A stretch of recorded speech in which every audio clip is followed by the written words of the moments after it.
ఆలయాల్లో అర్చకులు చేసే ముద్రలు ఆక్యుప్రెజర్గా మారి శరీరంలోని ప్రాణశక్తిని ప్రేరేపిస్తాయి. వీటి ద్వారా వీళ్ల కాన్సంట్రేషన్ హై లెవెల్కి చేరుతుంది. దీన్నే తంత్రం అంటారు. వాళ్ళు పలికే శబ్దాలు ఎలక్ట్రోమాగ్నెటిక్ వేవ్స్, విద్యుదయస్కాంత శక్తి తరంగాలుగా మారతాయి. ఆ శబ్దాల అర్థాలు మైక్రోవేవ్స్, సూక్ష్మ భావ తరంగాలుగా పనిచేస్తాయి. దీన్నే మంత్రం అంటారు. గుళ్ళు కట్టేటప్పుడు బంగారం, వెండి వంటి ఖనిజాలతో పాటు నవరత్నాలను భూమిలో నిక్షిప్తం చేస్తారు. ఇవి ఎర్త్ పిట్స్ గా పనిచేస్తూ శక్తిని ఆలయ ప్రాంగణమంతా వ్యాపింపచేస్తాయి. రాతి విగ్రహాల క్రింద, ధ్వజస్తంభాల క్రింద లోహపు రేకులతో తయారైన యంత్రాలుంచుతారు. గాలి గోపురాలపై, విమాన గోపురాలపై లోహ నిర్మిత కలశాలు అమర్చుతారు. ధ్వజస్తంభాలకు లోహపు తొడుగులు వేస్తారు. ఉత్సవ విగ్రహాలను పంచలోహాలతో తయారు చేస్తారు. లోహం శక్తికి వాహకంగా పనిచేస్తుంది. దీన్నే యంత్రం అంటారు. మంత్ర తంత్రాల ద్వారా ఉత్పత్తి చెందే శక్తికి ఈ యంత్రాలే రిసీవర్స్. ఇక హైడ్రాలిక్ పవర్ స్టేషన్స్ లో లాగా ఆలయాల్లో జరిగే అభిషేకాల్లో కూడా ఎత్తు మీద నుంచి స్వామి విగ్రహం మీద నీరు పడుతుంది.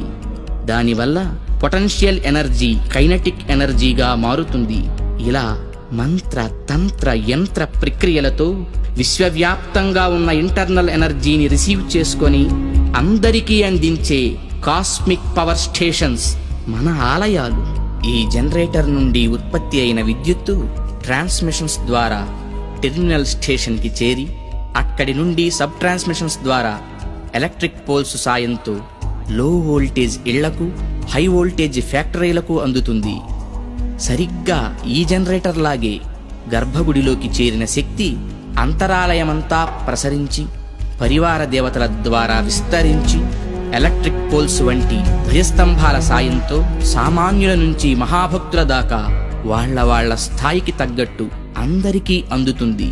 అందుకే గుళ్ళకి వెళ్లే భక్తులు ప్రశాంతతను పొందుతున్నారు, గ్రహణ శక్తిని పెంపొందించుకుంటున్నారు. ఆ శక్తితోనే సమస్యలను పోగొట్టుకోగలుగుతున్నారు.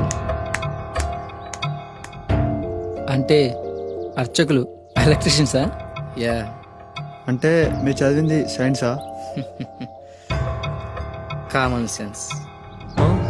అందుకే గుండె పని చేస్తున్నంత కాలం దేహం బాగుంటుంది, గుడి పని చేస్తున్నంత వరకు దేశం బాగుంటుంది.